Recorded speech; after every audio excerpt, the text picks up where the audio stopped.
En enero de 1942, un mes después del ataque japonés a Pearl Harbor, Estados Unidos entró en la Segunda Guerra Mundial. En respuesta, el ejército estadounidense envió aviones bombarderos para atacar Japón, y uno de ellos cruzó el Océano Pacífico. En el avión viajan el piloto Harold Dixon, el bombardero Tony Pastula y el operador de radio Gene Aldrich. Durante el viaje, Tony les informa de que se dirigen hacia el este, pero su objetivo está en el oeste y deben regresar a la base. El problema es que el avión se está quedando sin combustible y Harold le dice al operador que se ponga en contacto con el centro de mando militar. Mientras intenta hacerlo, Gene se da cuenta de que el sistema de radio capta voces japonesas, lo que indica que la llamada está siendo rastreada. Entonces intenta ponerse en contacto por código Morse, pero no puede porque el avión está demasiado lejos de la base. Sin otra opción, el piloto le dice que va a hacer un aterrizaje de emergencia y el avión se estrella en el mar, dañando su casco e hiriendo la nariz de Tony. A pesar de ello, los tres están bien y Harold lanza rápidamente el bote salvavidas al mar antes de que el avión se hunda.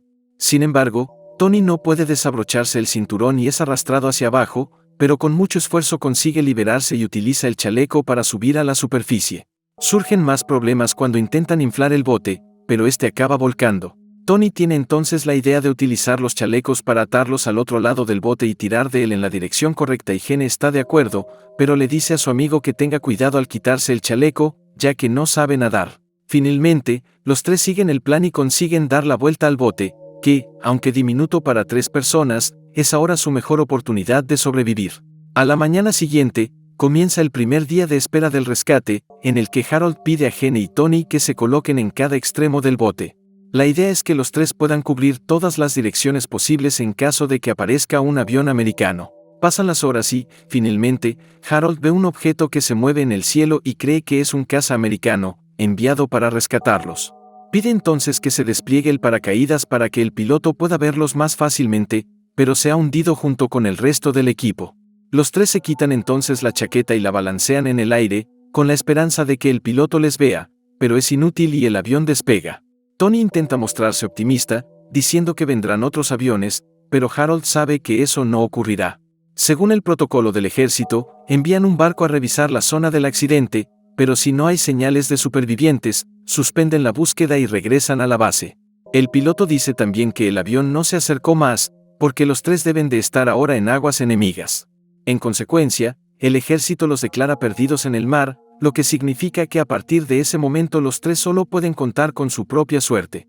Ante este momento crítico, Harold decide tomar el control de la situación, asumiendo el cargo de capitán. Como primera orden, ordena a Gene y Tony que le muestren todo el equipo disponible. Por desgracia, el mapa de la región, el agua potable y la comida acabaron dentro del avión, así que los tres sacan de sus bolsillos una navaja y munición de pistola, y dentro del bote encuentran cuerda y alambre, pegamento, un espejo reflectante, 2 chalecos salvavidas y una cantimplora con agua. Finalmente, encuentran alrededor del bote su fecha de fabricación, que muestra que fue fabricado hace 4 años, y una cuerda, que mide 7 metros. Temiendo que la tela del bote se desgaste rápidamente, Harold les dice que se deshagan de sus zapatos y los tiren al mar. Tony también se da cuenta de que su pistola sigue en la funda y decide guardarla por si surge una emergencia. Con todo el equipo que tienen, los tres intentan pasar el rato hablando de sus vidas y de cómo acabaron en el ejército. Cuando cae la noche, Harold sugiere alternar las guardias, y que Gene vaya primero, mientras Tony y el piloto descansan unas horas. Siguiendo esta rutina, el trío vigila los cielos en busca de un avión de rescate, pero amanece y no hay rastro de ellos cerca. En cuanto Harold se despierta, utiliza su medidor para obtener una estimación de dónde han acabado. Según lo que recuerda del mapa, están a poco más de 1000 millas de Hawái y, si siguen hacia el este, podrían encontrar las llamadas Islas Cook. Sin embargo, según los cálculos, tardarán unas 2 o 3 semanas en llegar. Gene no cree que duren tanto y, aunque lleguen a las islas, podrían ser tomadas por el ejército japonés. El piloto les dice entonces que lo mejor que pueden hacer es pescar algo para que les dure todo el viaje. Con la cuerda que encontraron en la bolsa y el muelle que hay dentro del cartucho de munición, montan un sedal y lo lanzan al agua, con la esperanza de que algún pez muerda el anzuelo. En unos segundos, la cuerda empieza a tirar, pero pronto se rompe, lo que indica que un pez grande y agresivo está rondando la zona. De nuevo, lanzan el anzuelo mar adentro, pero pasan las horas y no aparece ningún otro pez. Incapaz de esperar, Gene infla su chaleco salvavidas y salta al agua para refrescarse después de haber estado tanto tiempo al sol. Tony decide hacer lo mismo, pero Harold se lo impide por miedo a que se conviertan en cebo vivo si aparece un tiburón. Al oír esto, avisa a Gene, que empieza a nadar desesperadamente de vuelta al bote. Afortunadamente, no aparece ningún tiburón, pero siguen sin comida y no hay rastro de tierra firme por ninguna parte. Pasa otro día, con Tony y Gene charlando sobre anécdotas del colegio, pero a Harold se le acaba la paciencia y les interrumpe. Le pregunta a Tony sobre la información que le habían dado acerca de que iban hacia el este, y no hacia el oeste como había predicho el piloto. A Harold le parece extraño, pero Gene defiende a su amigo, diciendo que solo transmitió la información que recibió por radio. La situación dentro del barco se vuelve cada vez más tensa y, en su quinto día en alta mar, se han quedado sin fuerzas por falta de comida y agua. En un acto de desesperación, Tony coge un poco de agua de mar para beber, pero Harold se lo impide porque sabe que solo conseguirá deshidratarlo más. El joven pregunta entonces cómo han conseguido sobrevivir todo este tiempo y el piloto responde que es gracias a la humedad y al bajo gasto energético. Aún así, no pueden esperar mucho más y Gene teme que, sin un mapa, no haya forma de saber con certeza a qué distancia está la isla.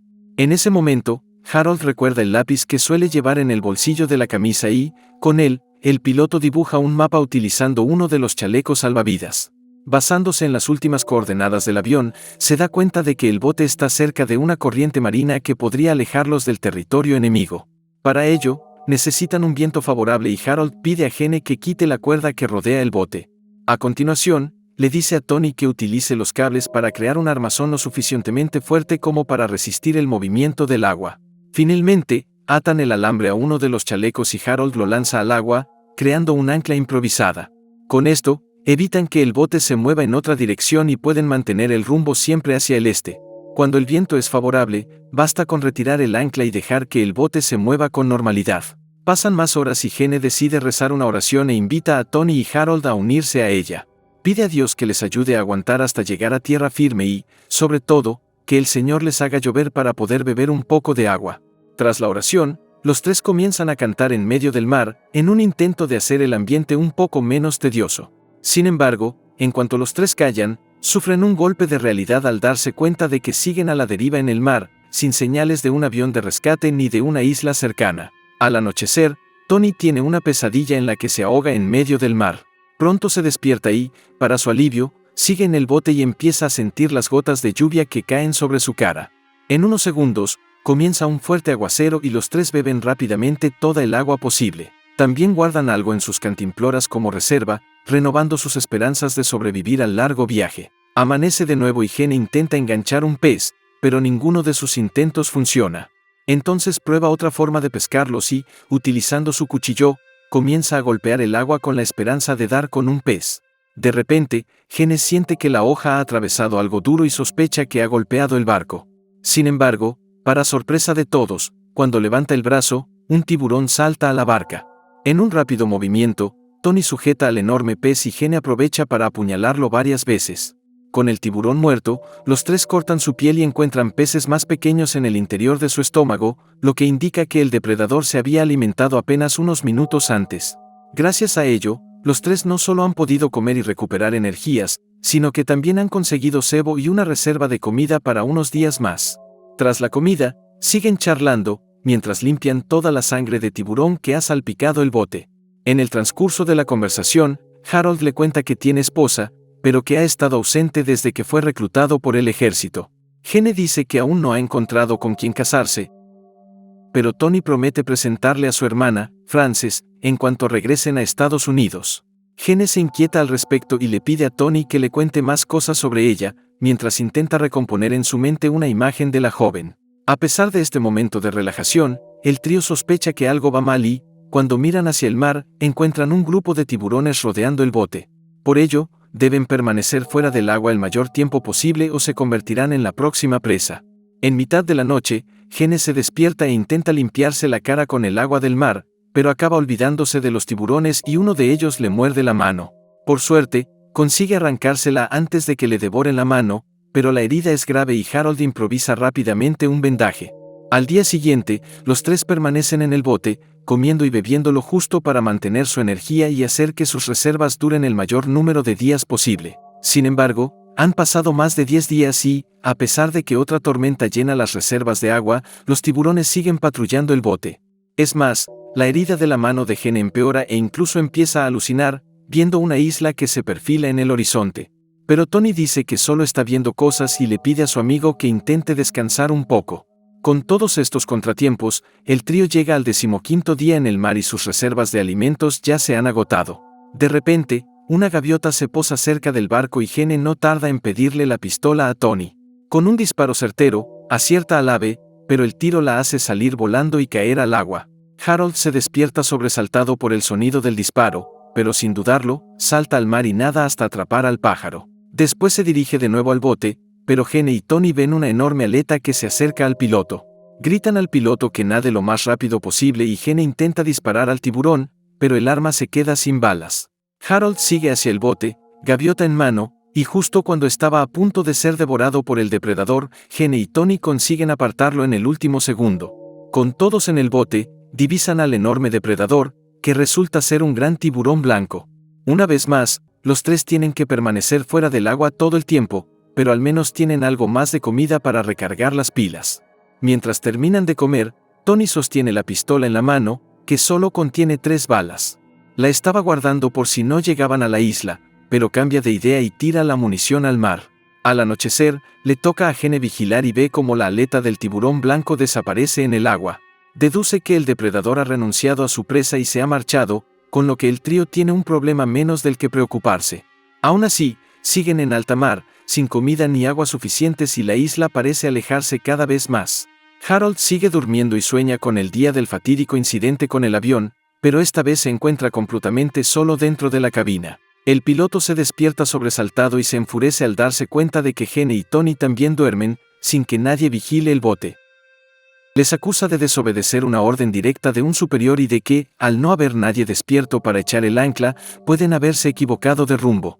A Gene no le importa, porque hace 2 días que no sienten soplar el viento y todo este esfuerzo está siendo en vano.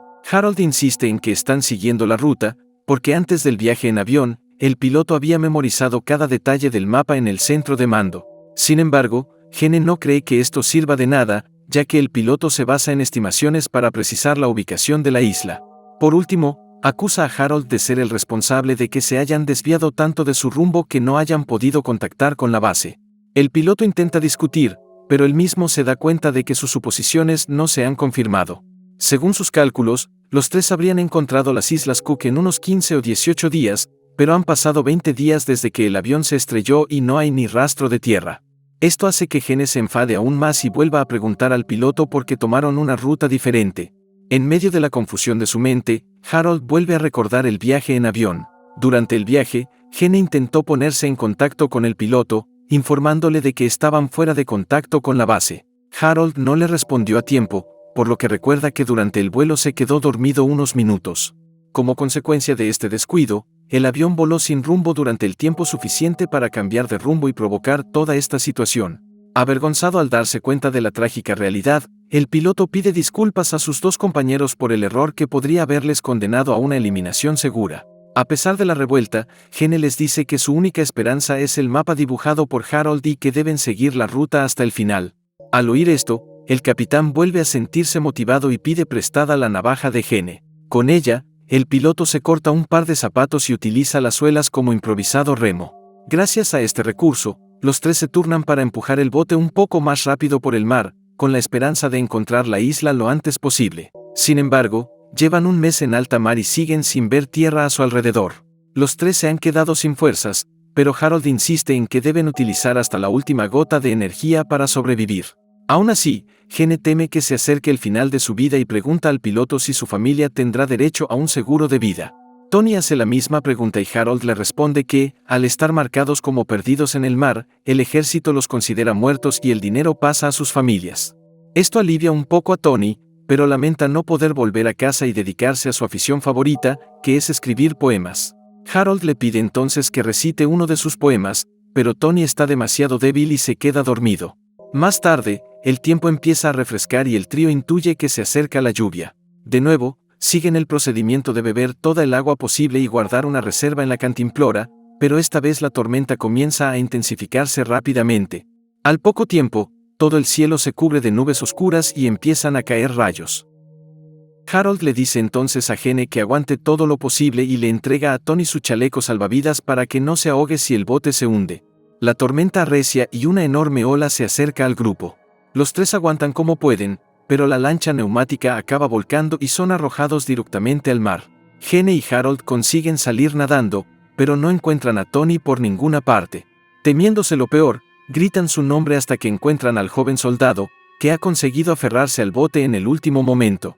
Con los tres reunidos, hacen un esfuerzo concertado para dar la vuelta al bote y pronto consiguen subir de nuevo a él. A pesar del susto, Tony, Gene y Harold sobreviven una noche más y, en cuanto pasa la tormenta, intentan descansar. Tony se sorprende una vez más al darse cuenta de que los tres han conseguido sobrevivir, a pesar de todas las adversidades. Harold y Gene piensan lo mismo y se preguntan qué les motiva a seguir vivos en esa situación. Harold vuelve a hablar de su mujer y de sus buenos momentos juntos, pero el cansancio físico y mental le impide recordar su rostro. En cuanto a Gene, recuerda la imagen que creó de Frances y promete a Tony que se casará con ella si sobreviven. Ante la esperanza de sus compañeros, Harold llora y se disculpa una vez más por su error. También promete proponerlos para condecoraciones en el ejército, además de confesar lo que ha hecho ante el Consejo de Guerra, pero Gene y Tony le perdonan por ello y dicen que lo importante ahora es seguir vivos. Finalmente, Tony se levanta de nuevo y, a pesar de haber perdido las suelas de sus zapatos en la tormenta, intenta empujar el bote con las manos. Harold y Gene hacen lo mismo y continúan abriéndose paso a través del mar, en una interminable lucha por la supervivencia. Tras 4 días de duro trabajo, Harold se despierta y se da cuenta de que Tony no se mueve. El piloto intenta llamar al joven soldado, pero este sigue mirando fijamente, como si ya estuviera sin vida. Al darse cuenta, Gene lamenta el fallecimiento de su amigo, pero en realidad Tony sigue vivo y solo estaba demasiado débil para responder. El joven dice que estaba pensando en una canción y empieza a cantarla, para olvidar todo el dolor, el cansancio y el sufrimiento por el que están pasando los tres. Sin embargo, en ese mismo momento, Harold ya se da por vencido y bebe un sorbo de agua de mar. Mientras tanto, por primera vez desde el accidente aéreo, Gene ve un punto verde en el horizonte y se da cuenta de que por fin han encontrado una isla. A diferencia de la alucinación del día anterior, Harold y Tony confirman que ha dicho la verdad. Para celebrarlo, el piloto grita con todas sus fuerzas y promete invitarles a cenar a los tres en cuanto lleguen a la isla. Así que, con las ganas de vivir renovadas, Harold, Gene y Tony gastan toda su energía para llegar a la isla. En cuanto encuentran la orilla, una ola hace zozobrar el bote y la corriente empuja a los tres supervivientes a tierra firme. Cuando llegan allí, encuentran 2 tiendas montadas en la arena y van a pedir ayuda, después de pasar 34 días en alta mar. Entonces se revela que esta increíble historia de supervivencia era real y los tres llegan a la isla de Puka Puka tras recorrer más de 1000 millas por mar. Poco después regresaron a Estados Unidos y el piloto Harold Dixon fue condecorado por su papel de líder durante aquellos días. Tony Pastula, sin embargo, no pudo continuar en el ejército debido a sus lesiones y, años más tarde, murió de causas naturales y sus cenizas fueron esparcidas en el mar. En cuanto a Gene Aldrich, cumplió la promesa hecha a su amigo y se casó con Frances, continuando su carrera militar hasta el final de la guerra. Aunque no fueron al campo de batalla, Harold, Tony y Gene se enfrentaron heroicamente a una de las batallas más difíciles para cualquier ser humano, la lucha por la supervivencia. ¿Qué te pareció esta película? Déjanoslo en los comentarios, y si te gustó el video, dale me gusta y suscríbete para ver más resúmenes de películas. Hasta la próxima.